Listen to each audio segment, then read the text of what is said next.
Durante 30 años me desperté haciéndome la misma pregunta. ¿Qué hicieron con mi bebé? Nunca supe si había sido niño o niña. Nunca pude sostenerlo entre mis brazos.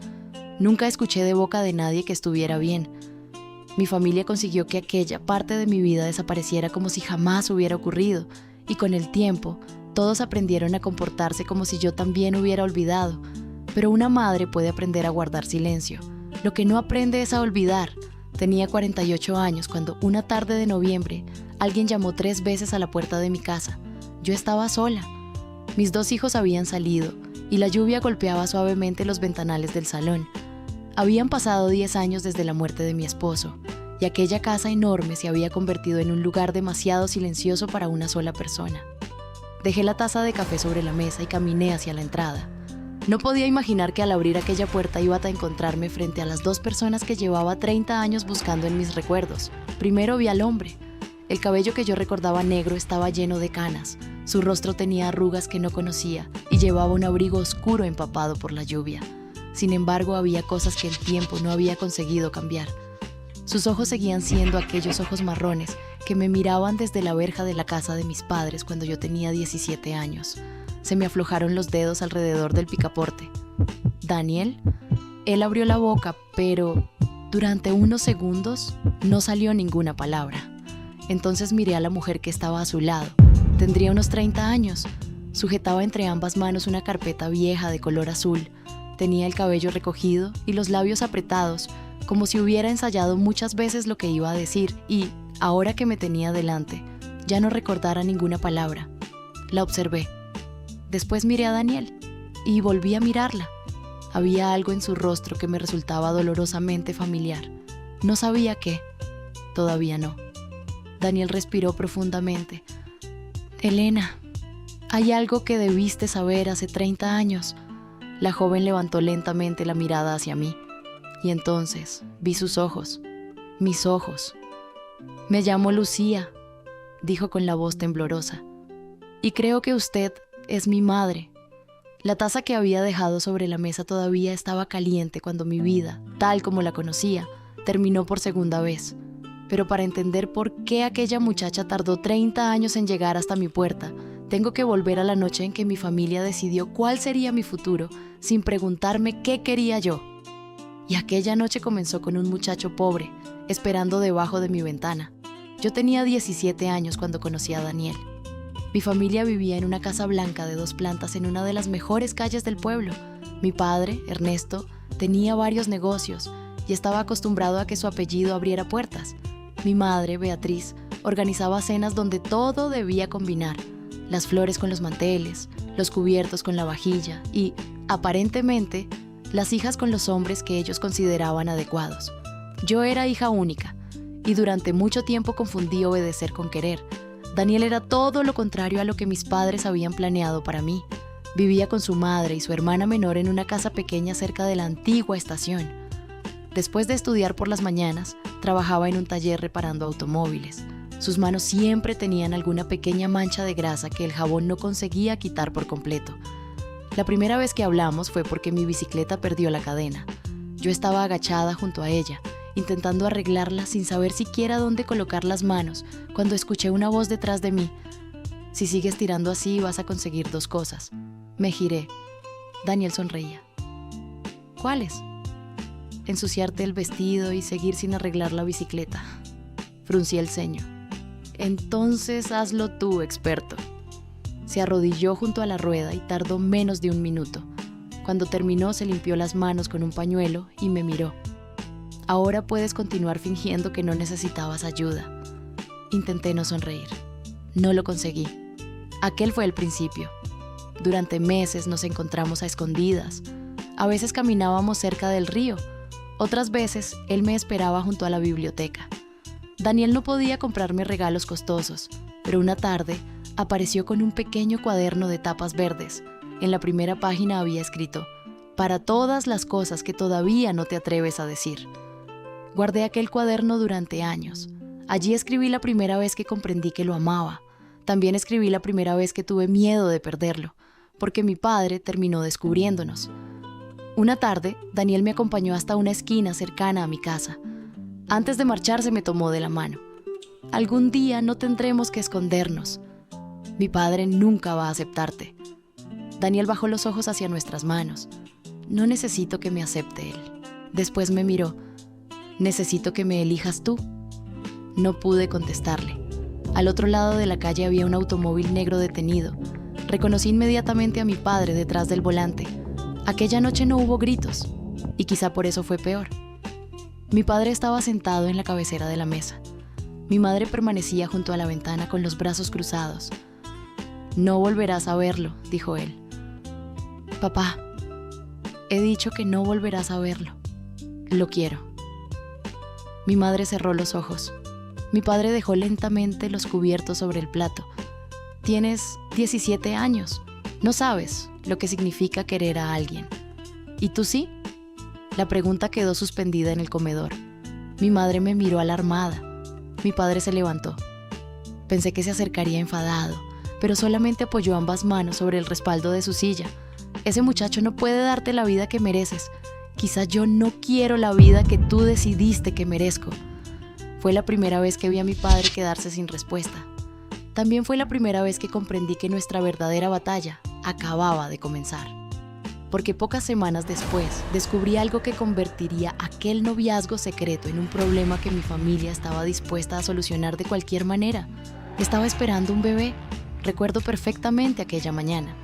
Había llovido durante la madrugada y mi habitación olía a tierra húmeda porque había dejado la ventana entreabierta. Me senté en el borde de la cama mirando el pequeño resultado que tenía entre las manos. Lo miré una vez, después otra y otra, como si observarlo suficientes veces pudiera cambiarlo. Me llevé una mano al vientre. Todavía no había nada que pudiera sentir. Sin embargo, de pronto ya no estaba sola. Lo primero que pensé fue en Daniel. Lo segundo, en mi padre. Esperé hasta el atardecer para salir de casa. Daniel estaba trabajando en el taller. Cuando me vio entrar, dejó inmediatamente la herramienta que sostenía. Elena, ¿qué haces aquí? Tu padre. Necesito hablar contigo. Mi voz debió decirle que algo ocurría porque dejó de sonreír. Salimos por la parte trasera del taller. Había un banco viejo junto a una pared cubierta de hiedra. Me senté. Daniel permaneció de pie frente a mí. No sabía cómo decirlo. Así que tomé su mano y la coloqué sobre mi vientre. Él frunció ligeramente el ceño.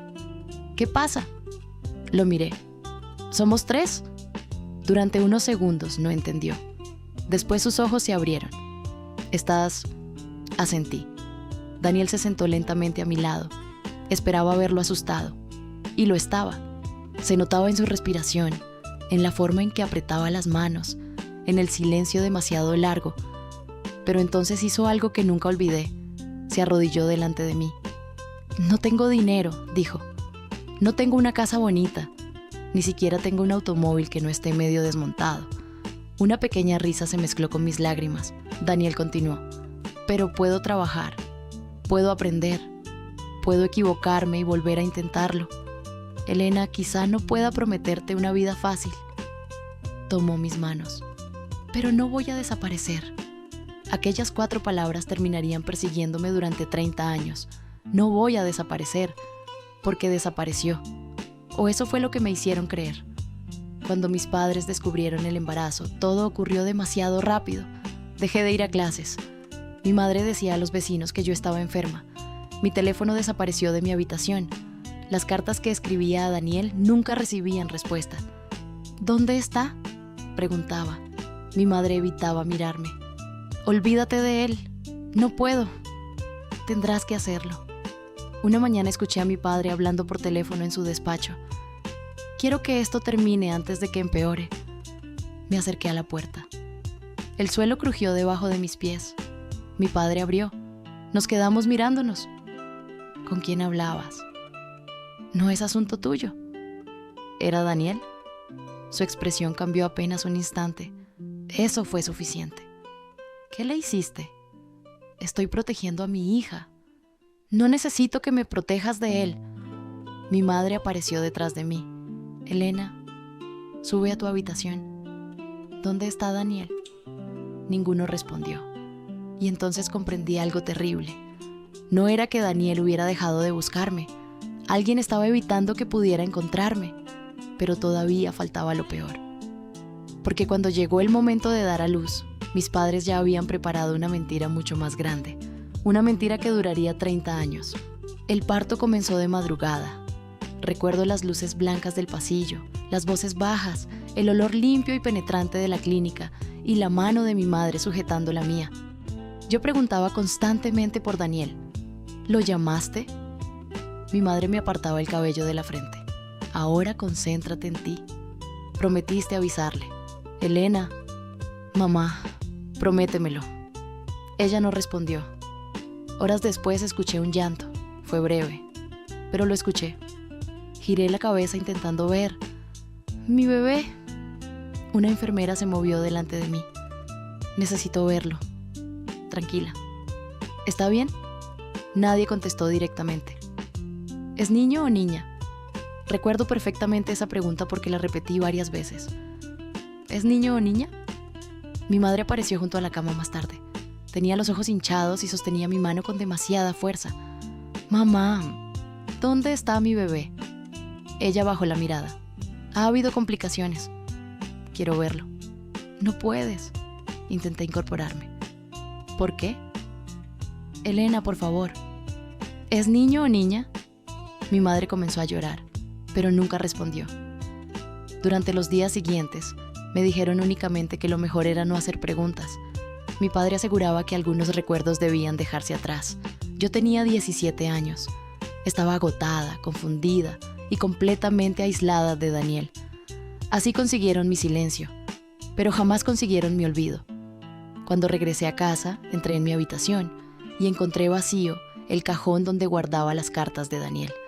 Todas habían desaparecido, todas excepto el cuaderno verde. Lo había escondido debajo de una tabla suelta del armario. Aquella noche escribí: no sé quién eras, no sé dónde estás, pero exististe, y mientras yo viva, alguien sabrá que exististe. Cerré el cuaderno y lloré en silencio para que mis padres no pudieran escucharme. 3 meses después, mi padre entró en mi habitación y dejó sobre el escritorio una fotografía. Era un hombre joven, elegante, vestido con traje. Se llama Alejandro Salvatierra. Miré la fotografía. ¿Y? Su familia y la nuestra se conocen desde hace años. Empujé la fotografía hacia él. ¡No me interesa! Mi padre volvió a colocarla delante de mí. Algún día comprenderás que estoy intentando arreglar tu vida. Levanté la mirada. ¿Y si no quiero que la arregles? Mi padre caminó hasta la puerta. Antes de salir dijo algo que todavía puedo escuchar. Entonces aprenderás a vivir con la vida que te quede. 2 años después me casé con Alejandro. Y mientras todos sonreían en las fotografías de mi boda, yo llevaba escondido bajo el vestido, dentro de un pequeño bolsillo cosido por mí misma, aquel cuaderno verde. Porque había 2 personas a las que no estaba dispuesta a olvidar: Daniel y aquel bebé cuyo rostro nunca me habían permitido conocer. Alejandro era un buen hombre, y durante muchos años eso hizo que mi culpa fuera todavía más difícil de soportar. Nunca me trató mal, nunca levantó la voz para humillarme. Trabajaba demasiado, viajaba constantemente y entendía el amor como una forma de responsabilidad. Si algo se rompía, lo reemplazaba. Si yo mencionaba que necesitaba algo, aparecía al día siguiente, pero había preguntas que nunca hacía. Quizá porque intuía que las respuestas podían hacerle daño. Tuvimos 2 hijos, Nicolás y Mateo. La primera vez que sostuve a Nicolás recién nacido, ocurrió algo que nadie en aquella habitación comprendió. La enfermera lo colocó sobre mi pecho. Yo miré su pequeña cara y en lugar de sonreír comencé a llorar. No podía detenerme. Alejandro se acercó. ¿Qué ocurre? Negué con la cabeza. Nada, pero sí ocurría algo. Por primera vez comprendía exactamente lo que me habían quitado. Conté los dedos de Nicolás, uno por uno. Besé su frente, y mientras todos celebraban su llegada, una pregunta me atravesaba. ¿Alguien habría contado también los dedos de mi primer bebé? Años después nació Mateo. Amé profundamente a mis 2 hijos. Los acompañé en sus primeros días de escuela. Aprendí a reconocer cuándo fingían estar dormidos. Curé rodillas lastimadas y guardé dibujos que ellos probablemente ya habían olvidado, pero cada cumpleaños tenía una sombra. En algún lugar del mundo, mi primer hijo también cumplía años, si seguía vivo, si realmente había sobrevivido, si todo lo que me habían contado era cierto. Cuando mis padres murieron, primero mi padre y años después mi madre, busqué respuestas entre sus documentos. No encontré nada. Cuando Alejandro murió 10 años antes de aquella tarde lluviosa, mis hijos y yo quedamos solos en aquella casa enorme. Y entonces hice algo que nunca había tenido valor de hacer. Busqué a Daniel. Pregunté discretamente. Revisé nombres, direcciones antiguas, conocidos. Nada. Era como si se hubiera evaporado. Hasta aquella tarde, hasta aquellas 3 llamadas a mi puerta, hasta escuchar a una desconocida decir: creo que usted es mi madre. Volvamos a ese momento, porque lo que Daniel llevaba dentro de aquella carpeta azul iba a demostrar que casi toda mi vida había sido construida sobre una mentira. No los invité a entrar inmediatamente. Me quedé sujetando la puerta, incapaz de moverme. Daniel fue el primero en hablar. Podemos irnos si no estás preparada. Miré a Lucía. Ella bajó los ojos. Aquello me despertó. No. Mi voz salió demasiado rápido. Abrí completamente la puerta. No se vayan. Entraron. El sonido de sus pasos sobre el suelo de mármol me pareció extraño. Daniel miraba alrededor como quien entra en un lugar que alguna vez imaginó desde muy lejos. Lucía se sentó en el extremo del sofá. Colocó la carpeta azul sobre sus piernas y mantuvo ambas manos encima. Yo permanecí de pie. Díganme qué está pasando. Daniel miró a Lucía. Ella asintió. Entonces él sacó una fotografía de la carpeta. La dejó sobre la mesa. Me acerqué. Era una bebé envuelta en una manta amarilla. Sentí que las piernas me fallaban y tuve que sentarme. ¿Quién es? Daniel tardó en contestar. Nuestra hija. No toqué la fotografía. No podía. Me dijeron... Mi voz se quebró. Tragué saliva. Me dijeron que hubo complicaciones. Daniel cerró los ojos. A mí me dijeron que tú habías decidido marcharte y que no querías volver a verme. Lo miré. ¿Eso no es verdad? Ahora lo sé. Te escribí. Yo también. Nos quedamos en silencio. 30 años de cartas que nunca habían llegado estaban sentados entre nosotros. Miré nuevamente a Lucía. ¿Tú sabías? No. Su respuesta fue firme. Hasta hace 7 meses, ¿no? Lucía abrió la carpeta y sacó varios documentos, fotografías y un sobre amarillento. La mujer que me crió se llamaba Teresa. Fue mi madre en todo lo que significa cuidar a alguien. Nunca voy a quitarle ese lugar.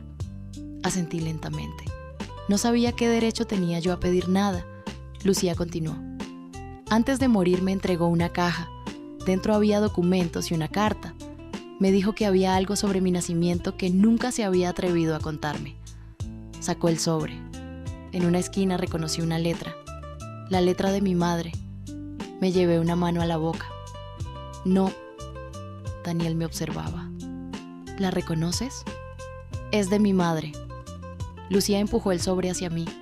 No quise abrirlo, porque comprendí que dentro estaba la respuesta que había esperado durante 30 años, y de pronto tuve miedo de conocerla. Mis manos temblaban cuando saqué las hojas. La carta estaba dirigida a Teresa.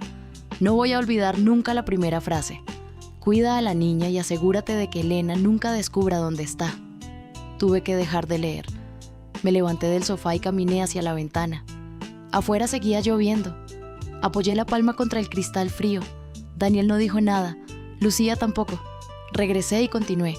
Mi madre explicaba que mi padre consideraba aquel embarazo una amenaza para mi futuro.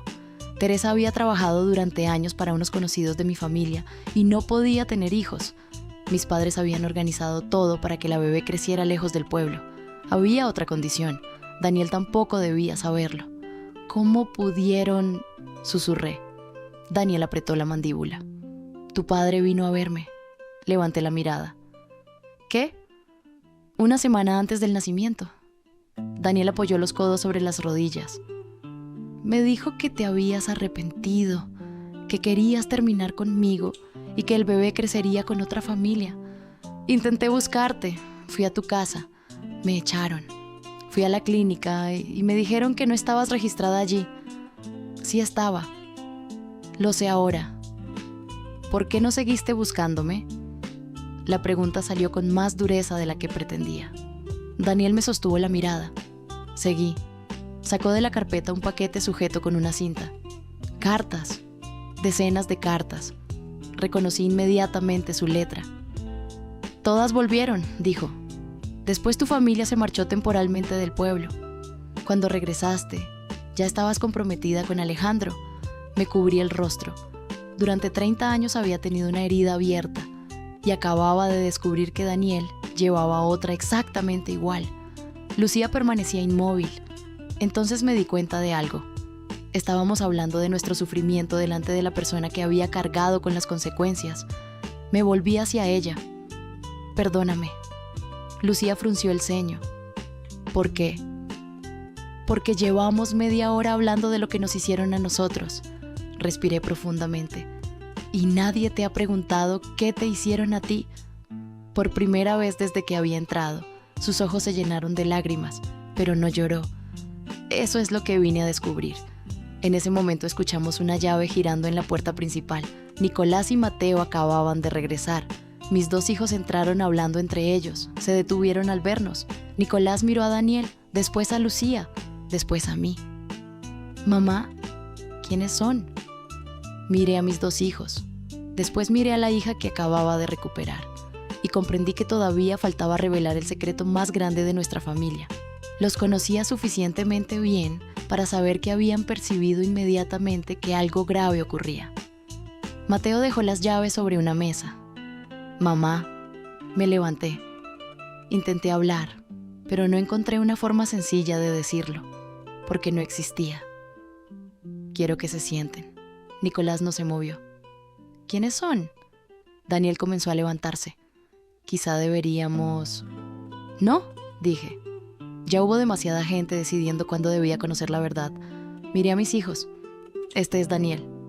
Nicolás esperó. Fue alguien muy importante para mí cuando era joven. Mateo miró a Lucía. Ella permanecía sentada con las manos juntas. Respiré profundamente. Y ella es Lucía. Me acerqué hasta quedar detrás del sofá. Es mi hija. Nicolás soltó una pequeña risa nerviosa. ¿Qué? Mi hija. El silencio posterior fue casi físico. Mateo fue el primero en sentarse. Nicolás siguió de pie. Tenemos una hermana. ¿Sí? ¿Desde cuándo lo sabes? Desde hace menos de 1 hora. Eso cambió su expresión. ¿Cómo puedes no saber que tienes una hija? Lucía intervino. ¿Porque se la quitaron cuando nació? Nicolás la miró. Ella sostuvo su mirada. Y a mí me criaron sin decirme quiénes eran mis padres biológicos. Mateo se pasó una mano por el cabello. Esto no puede estar pasando. Nadie respondió. Finalmente Nicolás se sentó frente a Lucía. La observó durante unos segundos. ¿Cuántos años tienes? 30. Nicolás asintió lentamente. Entonces eres la mayor. Lucía dejó escapar una risa pequeña entre las lágrimas. Supongo. Mateo la miró. Siempre quise tener una hermana. Aquella frase rompió algo dentro de mí. Lucía se cubrió la boca. Yo tuve que apartar la mirada, pero Nicolás todavía tenía preguntas. ¿Papá sabía algo? La habitación volvió a quedarse inmóvil. No lo sé, respondí. Y era verdad. Al menos eso creía. Hasta que Mateo dijo: Mamá, hay una caja de papá en el despacho que nunca abrimos. Lo miré. ¿Qué caja? La que dejó en la caja fuerte. Sentí un escalofrío. Alejandro había muerto 10 años atrás. Y sin embargo, aquella noche descubriríamos que mi esposo también había guardado un secreto. Uno que cambiaría completamente la forma en que recordaba nuestro matrimonio. La caja fuerte estaba detrás de un cuadro en el antiguo despacho. No entraba allí desde hacía meses. Mateo recordaba la combinación porque Alejandro se la había dado poco antes de morir. Dentro encontramos documentos de negocios, fotografías, algunas joyas familiares y una caja pequeña de madera. Sobre ella estaba escrito mi nombre, Elena. Me quedé mirándola. Nicolás abrió la tapa. Dentro había una carta. La letra era de Alejandro. Me senté en su antigua silla antes de comenzar a leer. Si estás leyendo esto, probablemente ya no estoy contigo. Tuve que detenerme. 10 años después todavía podía escuchar su voz cuando leía sus palabras.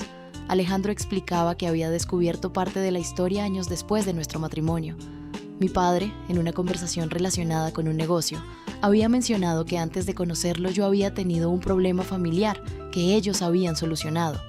Alejandro investigó, descubrió la existencia de Daniel, descubrió que había habido un bebé, pero no consiguió encontrarlo. Me quedé sin aire al leer la siguiente parte. No te lo dije porque tuve miedo. Alejandro confesaba que había temido perderme. Sabía que una parte de mí nunca le había pertenecido por completo. Había visto el cuaderno verde alguna vez, aunque jamás me había dicho nada, y había comprendido quién era Daniel. Fui cobarde, Elena. No participé en lo que te hicieron, pero cuando tuve la oportunidad de decirte que quizá tu historia no era como te la habían contado, guardé silencio. Me convencí de que protegía a nuestra familia. En realidad, protegía mi miedo. Las lágrimas cayeron sobre el papel. No odié a Alejandro. Eso habría sido más fácil. Recordé las noches en que cuidó a nuestros hijos cuando estaban enfermos. Recordé su forma de dejarme café junto a la cama. Recordé todas las veces que intentó acercarse a una mujer que nunca consiguió explicarle por qué había una habitación cerrada dentro de ella. Pero también comprendí que el silencio puede hacer daño incluso cuando nace del miedo. Al final había una dirección y una frase. Encontré una pista sobre la persona que recibió a tu bebé. Nunca tuve valor para seguirla. Ojalá tú sí lo tengas. Lucía tomó el papel, miró la dirección. Su rostro cambió. Esta era la casa de Teresa. Daniel se levantó. Entonces Alejandro sabía dónde buscar. Sí, respondí. Lucía miró la fecha de la carta. Hace 14 años. 14. Alejandro había sabido que existía una posibilidad de encontrarla 4 años antes de morir. Me quedé mirando su fotografía sobre el escritorio. Había amado a 3 hombres de maneras completamente diferentes. A mi padre porque era mi padre, a Alejandro porque compartió gran parte de mi vida y a Daniel porque fue el primero al que elegí por mí misma. Los 3 habían cometido el mismo error. Habían decidido qué verdad podía soportar yo. Aquella noche comprendí que amar a alguien no te da derecho a elegir su realidad, pero todavía quedaba una pregunta. Lucía cerró la caja. Quiero saber una cosa. La miré. ¿Qué? Sus ojos se clavaron en los míos. Si hubieras podido elegir, ¿me habrías conservado contigo? Y ninguna respuesta que pudiera darle devolvería los 30 años perdidos. No contesté inmediatamente. No porque dudara, sino porque aquella pregunta merecía algo más que una respuesta rápida. Me acerqué a Lucía. Cuando supe que venías en camino, tuve miedo. Ella escuchaba. Era una adolescente. No tenía dinero. No sabía cuidar de nadie. Ni siquiera sabía cuidarme bien a mí misma. Daniel bajó la cabeza. Continué. Pero nunca quise perderte. Lucía apretó los labios. ¿Me habrías elegido? Todos los días. Las lágrimas comenzaron a caerle. Esta vez no intentó esconderlas. Me senté frente a ella. Pero también quiero decirte algo que quizás sea difícil, esperó. Teresa fue tu madre. Lucía parpadeó sorprendida.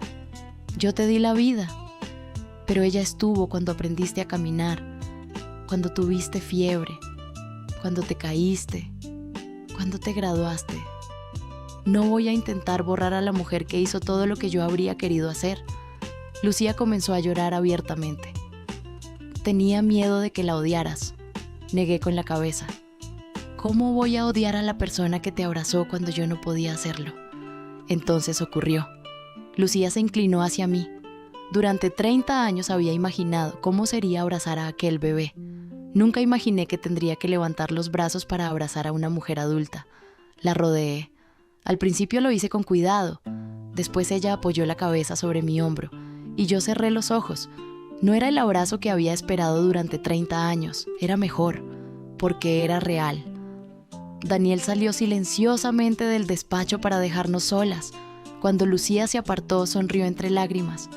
Hay algo más que debes saber. ¿Más? Se secó el rostro. Sí. Abrió su bolso y sacó una fotografía. En ella aparecía Lucía junto a una niña de unos 6 años. La niña sonreía mostrando un espacio donde le faltaba un diente. Se llama Emma. Miré la fotografía. ¿Quién es? Lucía sonrió. Tu nieta. Tuve que sentarme otra vez. Aquella tarde había comenzado pensando que tenía 2 hijos. Antes de medianoche había descubierto que tenía 3 y ahora acababa de enterarme de que también era abuela. Pero la vida todavía tenía preparada una última prueba. Porque recuperar a una hija no significa recuperar automáticamente 30 años de relación. Eso tendríamos que construirlo desde cero. Los meses siguientes no fueron perfectos y agradezco que no lo fueran. Porque las historias verdaderas rara vez terminan cuando se descubre el secreto. Ahí suele comenzar la parte difícil. Lucía no empezó a llamarme mamá inmediatamente. Durante semanas me llamó Elena. La primera vez me dolió. No dije nada. Comprendí que yo había tenido 30 años para imaginarla como hija, pero ella solamente había tenido unos meses para imaginarme como madre. Así que aprendí a esperar. Nos veíamos los domingos. A veces venía con Emma. La primera vez que mi nieta entró en casa, corrió directamente hacia el jardín. «Mamá, hay un columpio». Lucía me miró. «Le encantan». A Nicolás también le encantaban. Nos quedamos calladas. Todavía había demasiadas historias que no compartíamos. Así que comenzamos a intercambiarlas. Yo le enseñé fotografías de cuando tenía 17 años. Ella me enseñó fotografías de su infancia. En una aparecía disfrazada para una función escolar. En otra tenía la rodilla vendada. En otra estaba junto a Teresa. Observé aquella última durante mucho tiempo. Tenía una sonrisa bonita. Lucía me miró sorprendida. ¿Sí? Debió quererte mucho. Muchísimo. Le devolví la fotografía. Entonces tengo algo que agradecerle. Lucía bajó los ojos. Aquella tarde, cuando se marchaba, se detuvo en la puerta. Hasta el domingo. Mamá. No reaccioné hasta que ella ya estaba caminando hacia el automóvil. Cerré la puerta. Apoyé la espalda contra ella. Y lloré. No de tristeza. No completamente. Era el llanto de una mujer que acababa de escuchar una palabra que había esperado 30 años. Pero mientras mi relación con Lucía comenzaba a crecer, Daniel mantenía cierta distancia, venía algunas veces, hablábamos, recordábamos, pero ninguno se atrevía a preguntar lo evidente. ¿Qué éramos ahora? Una tarde encontré el cuaderno verde, lo llevé conmigo hasta el río. Daniel estaba esperándome allí, en el mismo lugar donde 30 años atrás me había dicho que necesitaba que lo eligiera. Me senté a su lado. Todavía lo tengo. Le mostré el cuaderno. Daniel sonrió. No puedo creerlo. Yo tampoco puedo creer muchas cosas. Pasaron varios segundos. Elena, no quiero recuperar lo que éramos. Su expresión cambió. Continué antes de que pudiera hablar. Porque esas 2 personas ya no existen. Abrí el cuaderno. Pero quizá podamos descubrir quiénes somos ahora. Daniel miró el río. Después me miró a mí. Y sonrió exactamente como aquel muchacho que había arreglado mi bicicleta 30 años atrás. Eso suena mucho mejor, pero antes de comenzar algo nuevo, yo necesitaba cerrar definitivamente una puerta del pasado. Y para hacerlo tenía que regresar al cementerio donde estaban enterrados mis padres. Fui sola. Era una mañana fría. Llevaba el cuaderno verde debajo del brazo. Me detuve frente a las 2 lápidas.